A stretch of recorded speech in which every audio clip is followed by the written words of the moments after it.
That is untrue, what he said. I don't know if he's being fed wrong information. I honestly have no idea in that area, but it is absolutely factually not true, nor have I called him, and White House logs would prove that. His own cell phone records would prove it. I have not been calling the president. All right, guys, we need to talk about Marjorie Taylor Greene because of all of the different fractures that we are currently witnessing inside the MAGA movement today.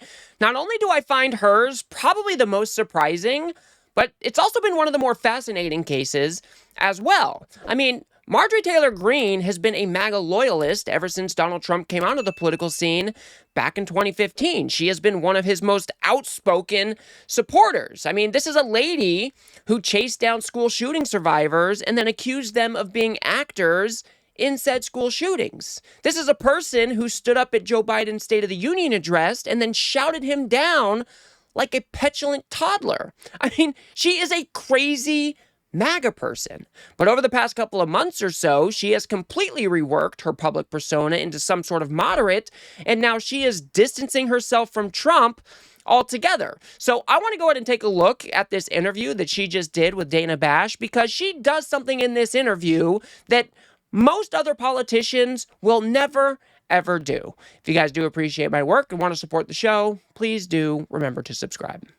You were one of his biggest supporters. What do you think happened here? Well, Dana, thank you for having me on, and that is true. I stood with President Trump when virtually no one else did. Campaigned all over the country, spent millions of my own dollars helping him get elected. And I think that's incredibly important. And I do support him and his administration. And I support them in delivering the campaign promises we made to the American people. His remarks, of course, have been hurtful. However, I have something in my heart that I think is incredibly important for our country. And that is to end the toxic fighting in politics. And this has been going on for years, and it has divided our country, split up friends and families, neighbors, and it's not solving our problems. The most hurtful thing he said, which is absolutely untrue, is he called me a traitor, and that is so extremely wrong. And those are the types of words used that can radicalize people against me and put my life in danger. Look, MTG is probably not wrong about that. Donald Trump did come out and called her a traitor, said that nobody cares about her and that she's no longer part of the MAGA coalition and so on and so forth. But then you've got Marjorie Taylor Greene coming out and saying, well, he's been really hurtful. He called me a traitor, which was probably the most hurtful thing, but I still support him and I support his administration. But that doesn't really make sense, does it? Because she has been kind of stepping out of the MAGA movement, or at least supporting Donald Trump and his administration for the past couple of months now. But also, she kind of wants her to tie herself to the MAGA movement and maybe go on to fulfill some of the promises that Donald Trump once made. That is kind of the read that I am getting on this particular situation. She kind of wants to maybe leapfrog over Trump because she sees a world where Trump is no longer in our politics, which could be sooner than later with all of his different health problems. You never know. But Dana Bash asks her again, well, why do you think this breakup happened in the first place? What do you think happened? What do you think is the reason for this? Unfortunately, it has all come down to the Epstein files, and that is shocking.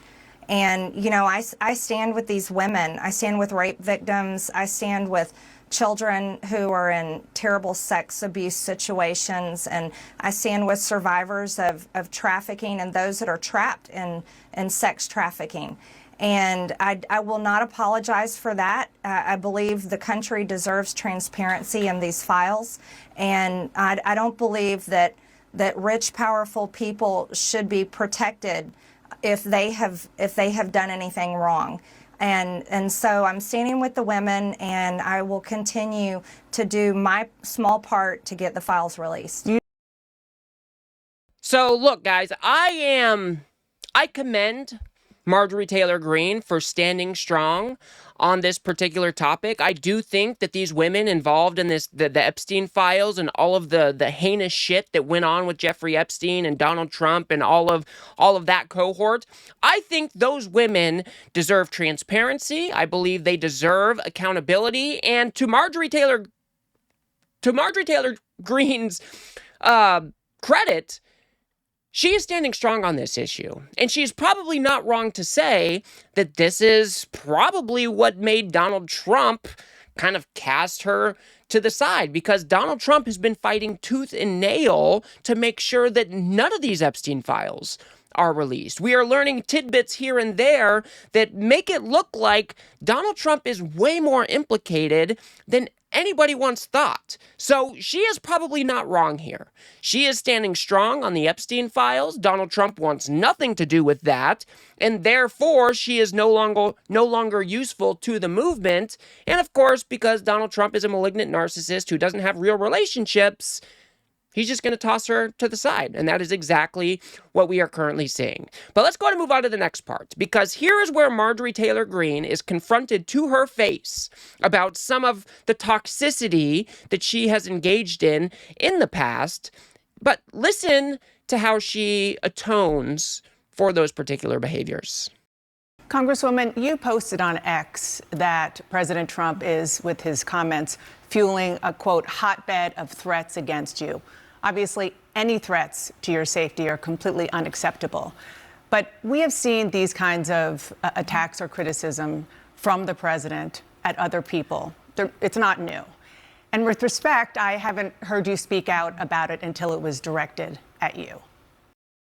I just want to pause right there for just 1 second, because I think Dana Bash hits the nail right on the head here. And kudos to her for actually standing strong and posing this question to MTG. This is important. Marjorie Taylor Greene has been one of the most toxic people in our politics for the past, 4 or 5 years now? I don't remember how long she's been in Congress, but she has no doubt been a toxic figure. And so I'm glad that Dana Bash is kind of holding her feet to the fire and saying, hey, you didn't have any problem with this shit when it wasn't directed at you, but now that the Mad King has turned his ire towards your direction, well, now you're speaking out. So let's see what she has to say. Dana, I think that's fair criticism, and I would like to say humbly, I'm sorry for taking part in the toxic politics. It's very bad for our country, and it's been something I've thought about a lot, especially since Charlie Kirk was assassinated. Is that I'm only responsible for myself and my own words and actions, and I am committed, and I've been working on this a lot lately, to put down the knives in politics. I really just want to see people be kind to one another, and we need to figure out a new path forward that is focused on the American people, because as Americans, no matter what side of the aisle we're on, we have far more in common than we have differences. Yeah. And we need to be able to respect each other with our disagreements. Wow. Just wow. I was honestly shocked when I watched this through the first time, because it's not every day that you see a very well-known politician go out there on national television and apologize for past behaviors. This is just not something we see all of the time. Now, only time will tell if Marjorie Taylor Greene is actually being sincere here. I mean, she has got a ton of stuff to atone for if she really wants to turn a new leaf and become more of a moderate, and she really believes that we have more in common than what divides us, and maybe she really does mean that we just need to be nice to each other and fight towards the same cause of a better America. But she's got a lot to overcome if that's really the leaf that she actually wants to turn over. I am not taking her at face value here, but I do commend her for actually coming out and on national television apologizing to America. I think it's the right thing to do. And like I said, hopefully she is being sincere here, and only time will tell. Now, Dana Bash pushes her a little bit harder here because, as we've been talking about, Marjorie Taylor Greene has done some pretty heinous shit. So Dana Bash continues to push a little bit harder after the apology. So just to put a button on this, you regret the things that you have said and posted in the past, the Facebook post that was taken down of you in 2020 holding a gun alongside the squad, encouraging people to go on the offense against the socialists, liking a tweet of somebody calling for the execution of Nancy Pelosi and former President Obama. Just examples. Well, Dana, as you know, and many people know, I addressed that back in 2021. And of course, I never want to cause any harm or anything bad for anyone. So that was addressed back then, and I very much stand by my words I said then, and I stand by my words today. I think America needs to come together and end all the toxic, dangerous rhetoric and divide. And I'm leading the way with my own example, and I hope that President Trump can do the same. So here she gets a little bit more squishy as far as her apology goes. She said that she's been called out on these different examples in the past and that she's already apologized for those, and she stands by those words and also stands by what she is saying today by a new apology. I don't know. I think it's a little bit squishy. I think that she should have addressed each and every one of these particular examples that Dana Bash brought up, and I think she should have apologized once again because she has just done some crazy shit. I mean, her ads were, her with the assault rifle, blowing up a vehicle with the, I mean, she's done some really, really crazy things. I mean, the least of which has been chasing David Hogg down and accusing him of being some sort of actor in a school shooting that he was a survivor of. I mean, that is insane. That is insane. So, like I said, guys, only time is going to tell whether or not Marjorie Taylor Greene is just sincere or if she's just being a bit opportunistic, seeing that the writing is kind of on the wall here, that the Epstein files might actually one day come out, or at least they are very politically damaging to Donald Trump right now, and she is trying to maybe corral the MAGA movement in her direction. And, like I said, I don't want to take her at face value for anything. And the next clip, and the last clip that I want to show you, one could say that maybe the crazy is still under this veneer of a moderate. Let's see what she has to say. I did speak at his conference back in 2022. However, I don't know Nick Fuentes. He's someone I've never exchanged text messages with or phone calls, but I did speak at his conference. That was the first time I had met him that day, and that was it. But I did watch the interview. I watched the full interview with Tucker, and I admire him for interviewing many people as well as exposing a lot of powerful information. I hear what you're saying. He does on his show. I hear what you're saying about free speech. I mean, count me as guilty as a proponent of free speech. There's free speech, and then there is hate speech. And this is a man invited on a really prominent conservative show who said, even during that interview, he had a problem with, quote, organized Jewry, and he wasn't challenged on it. In the past, he has denied the Holocaust, called Adolf Hitler effing cool, talked about the fact that he thought Jim Crow was just fine, and on and on. So again, there's free speech, and then there's just hateful language and sentiments.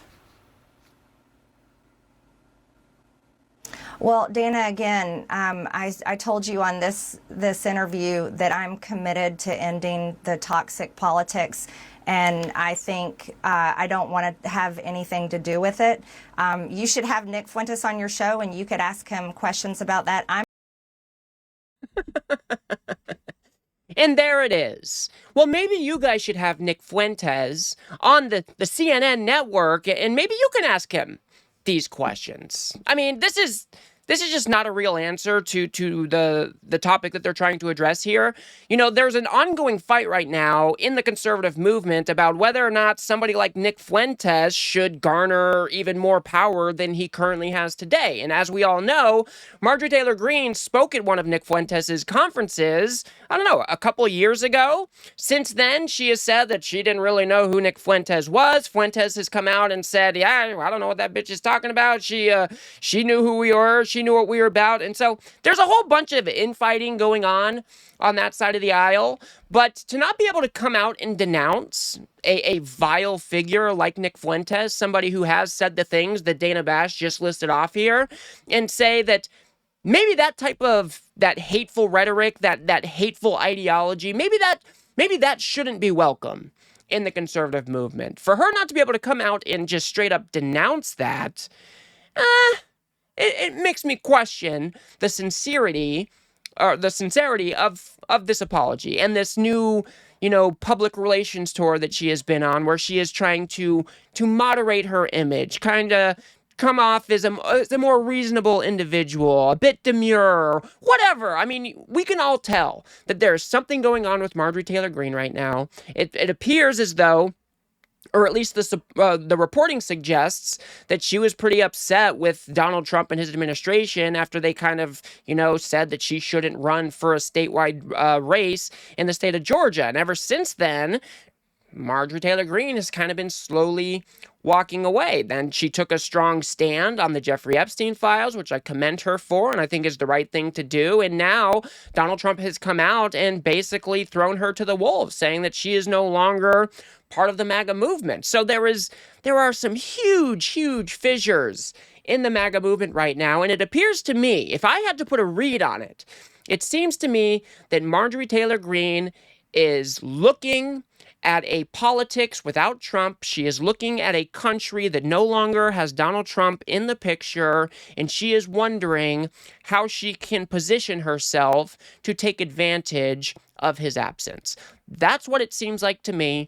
Like I said, I am all for somebody like Marjorie Taylor Greene coming out and apologizing. I am all for redemption. Obviously, that redemption has to be commensurate with the actual damage and the heinous shit that she was engaged in the past. I mean, but I think for most Americans, we're all up for second chances. It's just gonna have to be a little bit more time will tell whether or not Marjorie Taylor Greene is actually turning over a new leaf, or if she's just acting as an opportunistic politician trying to take as much of the MAGA movement as she can as she tries to ascend to more power. We're just going to have to see, guys. But anyways, I find this completely fascinating. I want to know what you guys think. What do you think is MTG's motivations here?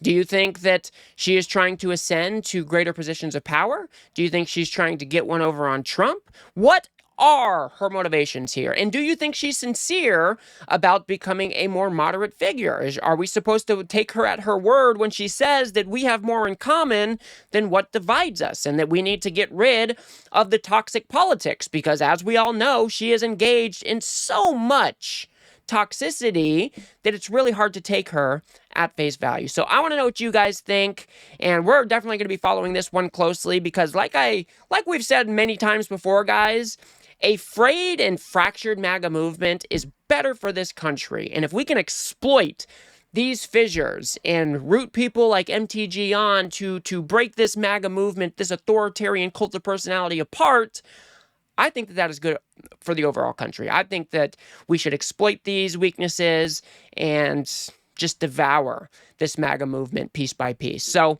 I will leave it there for now, guys.